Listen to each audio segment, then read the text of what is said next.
భారతదేశ స్వాతంత్ర చరిత్రలో చిరస్థాయిగా నిలిచిపోయే వ్యక్తి మహాత్మా గాంధీ అని హ్యూమన్ రైట్స్ కౌన్సిల్ రాష్ట్ర ప్రధాన కార్యదర్శి మంత్రి శ్యామ్ ప్రసాద్ అన్నారు. మంగళవారం నగరంలోని రామ్ నగర్లోని హ్యూమన్ రైట్స్ ప్రధాన కార్యాలయంలో గాంధీజీ వర్ధంతి సందర్భంగా ఆయన చిత్రపటానికి పూలమాల వేసి ఘన నివాళులర్పించారు.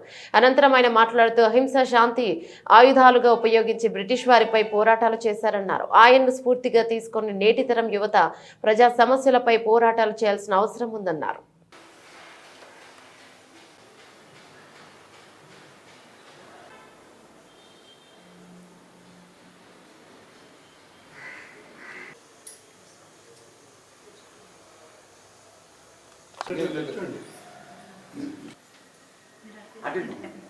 భారతదేశ స్వతంత్ర చరిత్రలో చిరస్థాయిగా నిలిచిపోయే వ్యక్తి మహాత్మా గాంధీ గారు. మహాత్మా గాంధీ దేశ స్వాతంత్రం కోసం న్యాయవాద వృత్తిని వదిలేసి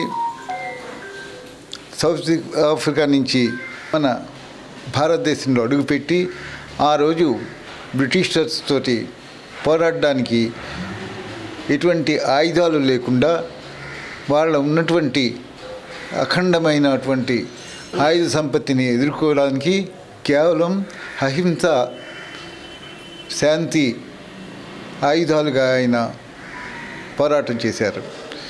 తన 30 సంవత్సరాల పోరాటంలో ఏ రోజు కూడా ఉద్యమాలు కానీ తీవ్రవాదం కానీ ఇటువంటి ప్రోత్సహించకుండా అహింస శాంతి ఆయుధాలుగానే ఆయన ఇది చేశారు. ఆయన సుమారు 13 సంవత్సరాల పాటు జైలు జీవితాన్ని గడిపారు. కరమ్చంద్ మోహన్ దాస్ గాంధీ పోర్బందర్లో పుట్టిన తర్వాత ఆయనకున్న ఆస్తిపాస్తులు కానీ లేకపోతే ఆయన దీంతో స్వాతంత్రం కోసం పోరాడకుండా వ్యాపారాలు చేసుకుని ఉంటే దేశం ఇంకో స్థితిలో ఉండేది. మహాత్మా గాంధీ ఇచ్చిన స్ఫూర్తితో దేశవ్యాప్తంగా ప్రజలందరూ ఒకటై ముందుకు కదిలి తనకి ఇది చేశారు. ఆ రోజు ఏదో ఒక దీంట్లో ఇది చేయాలన్న దీంతో భారతదేశాన్ని స్వాతంత్రం కోసం fit India movement, Simon go back commission ఇటువంటివన్నీ ఉద్యమాలతో ఇది చేశారు. దీంతోపాటు ఉప్పు సత్యాగ్రహం, బ్రిటిషర్స్ ఉప్పు మీద వేసిన పన్నుని ఎదిరిస్తూ దాన్ని ఇది చేస్తూ ప్రజల్లో చైతన్యం తీసుకొచ్చి ఉప్పు పండించడానికి దండి యాత్ర అని చెప్పి శబరిమల నుంచి గుజరాత్లోని దండి ప్రాంతానికి సబర్మతి ఆశ్రమం నుంచి నడిచి వెళ్ళారు.